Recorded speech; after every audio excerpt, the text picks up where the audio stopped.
Okay, sticking with Brazil. Remember, we've looked at Brazil's in the part three lecture. We looked at Brazil's and the first plantation economy with sugar, and then later on with gold, which caused them to go to the interior of Brazil. Next, we've got Brazilian society. And my first question there is, what was the conflict between the Peninsulares and the Creoles? The Peninsulares were born on the Iberian Peninsula and felt themselves superior to the people of European descent born in the Americas. They felt they were educated in Europe and they were just naturally a little better than Spanish people whose children had been born in the Americas. They could not be as well educated, not as cultured as those who had actually grown up in Europe. I guess there was something better in the air in Europe that made them feel that way. A couple of other groups that pop up during this time, I've already mentioned them, but are mestizos, which was a blending of Amerindian and European, and mulattoes, which was a blending of African and European. This is something, I've mentioned this already, but that goes on much more in Latin America than it does in North America. There will not be nearly the degree of intermarriage and, um, if you will, interbreeding between races that there occurs in Latin America. So Latin America ends up with a lot more blended of a population. What about the end of this time period? By 1750, remember looking at 1450 through 1750. By 1750, there is a shift in power. It's shifting away from Spain and Portugal toward France and England. So the question is, why was Spain weakening? Well, number one, we've got conflict with France, England, and Holland, all of which start to do pretty well themselves. You'll remember England beats the Spanish. England beats the Spanish in 1588 at the Battle of the Spanish Armada. Holland will do damage to Portugal out here in the Spice Islands and in the Indian Ocean trade. Later on, France will do the same, and then England. So Portugal's starting to lose their control. You also remember Holland establishes a Cape Colony down here at the Cape of Good Hope. So even Africa is not the exclusive property of the Portuguese. The Portuguese have once said they wanted to make the Indian Ocean a Portuguese lake, and they were more than willing to use force to do it. And so people hated them. Now, the Dutch were a little less about force and religion and a little more about making money. And so they were not trying to convert everybody to Christianity. The Portuguese actually sank a ship on its way on the Hajj, which you remember is the Muslim pilgrimage to Mecca. They once sank a ship and caused a lot of animosity. Holland doesn't do that.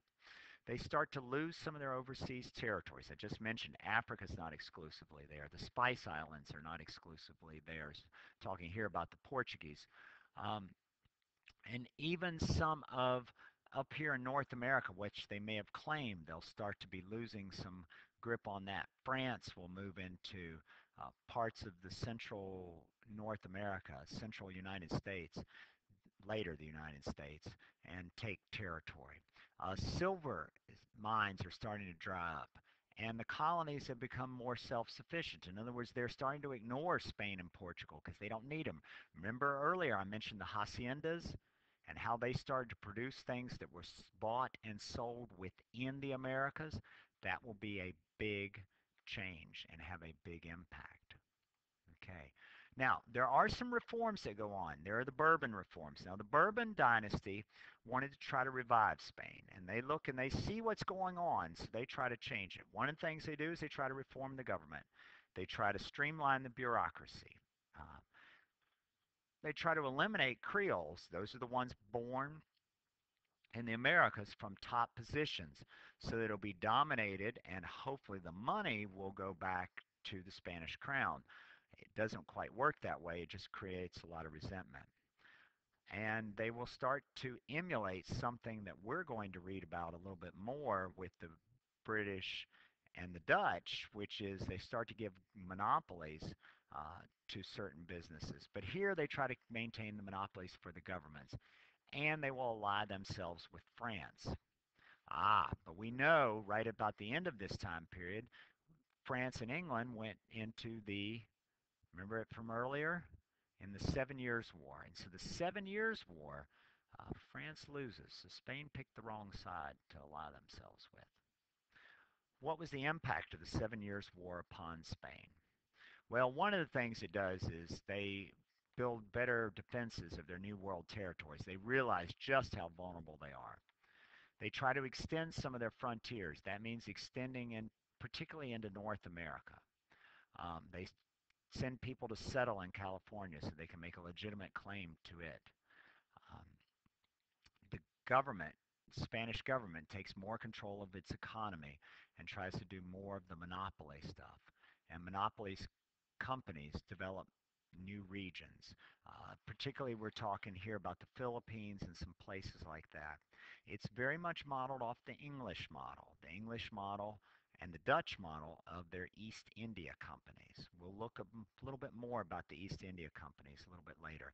You got down here a map about some major battles during the 7 Years' War. You had in Quebec and down here in along the British colonies. You had battles here in the Caribbean and out here in India between the French and the British. Okay. All right. That wraps up chapter 19. Thank you.